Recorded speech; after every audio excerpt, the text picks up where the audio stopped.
C'est au sud-ouest de Paris, sur la rive gauche de la Seine, que l'on retrouve le 15e arrondissement.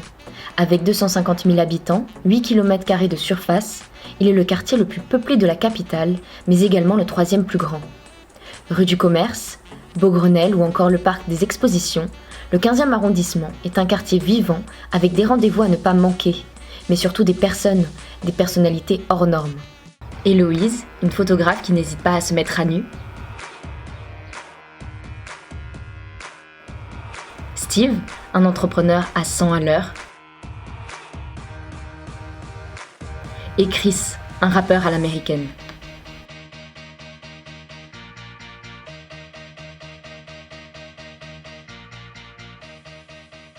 Dans les rues de Paris, Héloïse est en plein shooting. Elle réalise des clichés pour son book sur le thème de la contre-plongée. Aujourd'hui, c'est Arthur, son petit ami, le modèle de cette série de photos. Ok, les bras le long du corps. Très bien. Le regard vers l'avenir, conquérant. Tout le monde n'a pas envie de se foutre à poil dans la rue. Donc bon voilà, ça je le sens assez vite en général et je compose avec quoi. En fait, je sais pas si elle pourra marcher avec les autres parce que le ciel est très blanc. J'avais quand même envie d'essayer pour voir la différence, mais je pense qu'au final, je les utiliserai pas. Il y a 3 ans, Héloïse a tout quitté pour réaliser son rêve en s'installant à Paris. Originaire du sud de la France, la jeune photographe ne regrette pas son choix. Je suis très contente d'être là, puis au final ça m'a beaucoup inspiré pour mes photos. Le côté très urbain de Paris, la ville, les grands murs de pierre, etc. Enfin, il y a eu plein de nouveaux paysages qui se sont offerts à moi et c'était chouette quoi, de changer un peu des palmiers et du ciel bleu. Voilà, parce que là c'est clair que c'est pas le ciel bleu. Héloïse définit son style comme étant élégant, érotique et vivant. Elle n'a pas de limite d'inspiration. N'hésitant pas à mettre en avant la sexualité dans ses clichés, étudiante en 3e année à l'école de Condé, Héloïse prépare à la fois son book et son projet de fin d'études, le PFE. Il ne lui reste plus que 3 jours pour le peaufiner. Je les passe en format carré, un peu de contraste par-ci par-là, mais c'est pas vraiment de la grosse retouche, tout est vrai dans l'image quoi. Pour son PFE, elle devra présenter 7 photos de nu. Par contre, il me faudrait des filles aussi. T'as vraiment pas de modèle là-bas? Bah ma soeur et ses copines quoi, mais ça pourra pas aller plus loin. Ouais, mais ta soeur et ses copines, elles poseront pas nues. Je sais pas. Le temps presse. Héloïse n'a plus que 3 photos à prendre en un peu moins de 3 jours.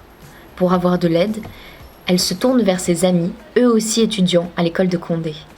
Elle les rejoint dans un café, proche de leur école, où ils ont leurs habitudes. Le sujet de discussion est toujours le même, la photo. Je demande à Léa Gouzy parce que je sais qu'elle est en vacances. Vu qu'elle est en première année, elle fait pas grand chose, elle a des trucs à faire mais ça va. Et pour le fait d'enlever une fringue et tout, vu qu'elle est grande et tout, ça peut être c'est vrai que j'avais pas pensé à Léa, mais elle est à l'aise. Et puis elle est à l'aise, ouais, elle a l'habitude de se foutre à poil, elle se fout à poil. Soulagée, elle repart du café avec plusieurs contacts. Reste à voir ce que va donner l'impression de ses premières photos. Jusqu'ici, Héloïse ne les a vues que sur écran. Ce tirage est donc un test indispensable. L'imprimerie se trouve à 2 pas de Condé, rue Saint-Charles. Une imprimerie que les étudiants de Condé connaissent bien. En même pas 10 minutes, la photographe repart avec ses tirages. Ah, donc c'est une petite planche contact pour mon PFE. Au final, ça marche assez bien. Et c'est surtout celle-ci dont je suis contente pour mon book. Bon, je fais une série, je l'ai retouchée tout à l'heure et ça rend bien. Dernière étape avant le diplôme, la soutenance du portfolio devant un jury de photographes. Dans quelques semaines, les photos de cette planche seront exposées par l'école. L'école, il l'a quittée il y a 5 ans. Steve Zenou a 25 ans et il est informaticien à la banque depuis 2011. Donc là, je me rends chez un client, je viens de finir ma première journée de travail. Donc là, il est tard, il est 18h30. Je dois me presser pour aller chez le client. Au programme, Steve se rend dans 2 entreprises chaque semaine pour s'occuper des systèmes informatiques. Un travail semblable à celui qu'il effectue à la banque. Je passe environ 3-4 heures dans la voiture, 2 heures aller, 2 heures retour, environ avec les embouteillages. Mais bon, là, dans un mois, je quitte la Banque Populaire. Ça sera déjà plus au point. Aujourd'hui, il se rend chez un client symbolique, le premier qui lui a fait confiance lors de sa création d'entreprise, en 2013.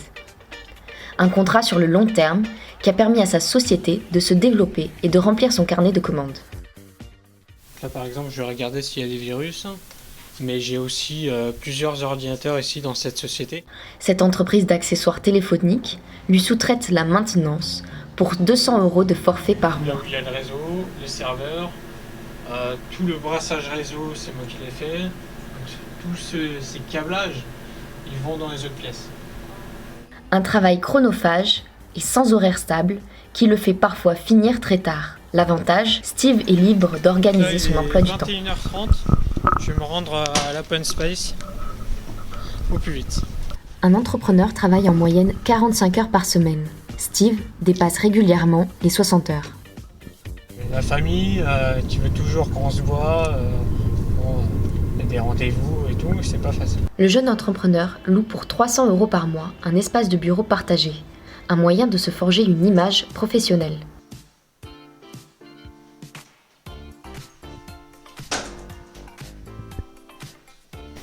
Là par exemple ici il y a la salle de réunion, là où j'ai signé mon premier gros contrat avec un client, là où je me déplace souvent. Il utilise une méthode encore peu connue, entrer dans un ordinateur à distance pour le dépanner.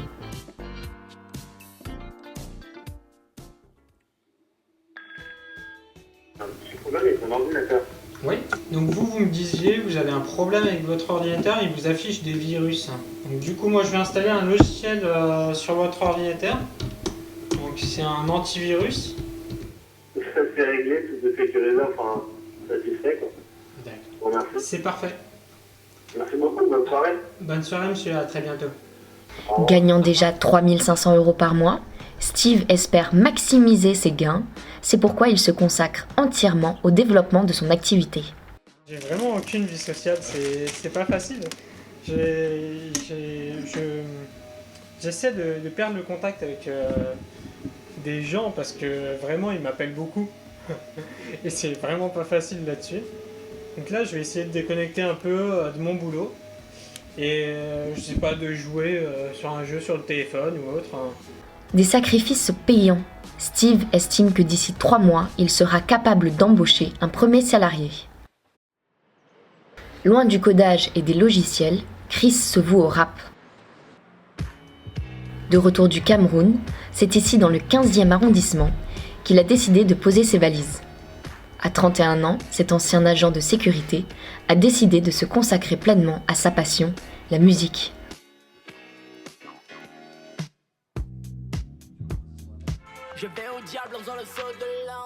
J'écris tout le temps. J'écris tout le temps, j'ai tout le temps des idées, j'ai 2 téléphones sur moi, quasiment H24. Et si Chris écrit, il compose également. Au total, plus d'une vingtaine de chansons à son actif, toutes mises en ligne sur le net. Chris, alias Chrisness, veut faire le buzz. Femme à moitié dénudée, grosse berline, Chrisness s'inspire des rappeurs américains dans ses clips, des réalisations qu'il produit grâce à ses deniers personnels. Mais aujourd'hui, un clip en moyenne, tu peux avoir un clip à 500 €, comme à 1000 €, comme à 300 €. Tout dépend de la logistique que tu mets et tout dépend Et même tu peux me faire un clip à rien du tout, mais ça dépend s'il y a de l'énergie, s'il y a une bonne vibration durant le tournage. Aujourd'hui, Chrisness prépare son premier album. Un album intitulé Vida Loca. Un projet qu'il compte mettre dans les bacs d'ici la fin de l'année. Les poignets menottés par Hublot, je marchais plus les mains dans le dos.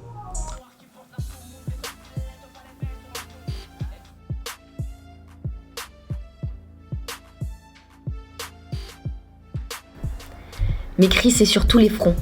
Il lance aujourd'hui une ligne de vêtements, tasses, tous associés sans souci.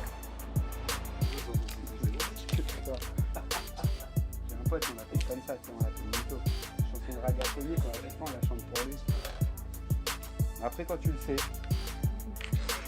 ça passe. Alors, ça ressemble un peu. Une ligne de vêtements qu'il compte commercialiser sur le net. Flippé quoi. Et voilà.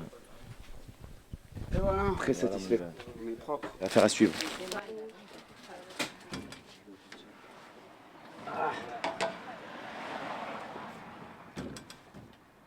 S'il compte bien placarder sa marque sur tous les torses, son nom, il aimerait le voir écrit là, en haut de l'affiche.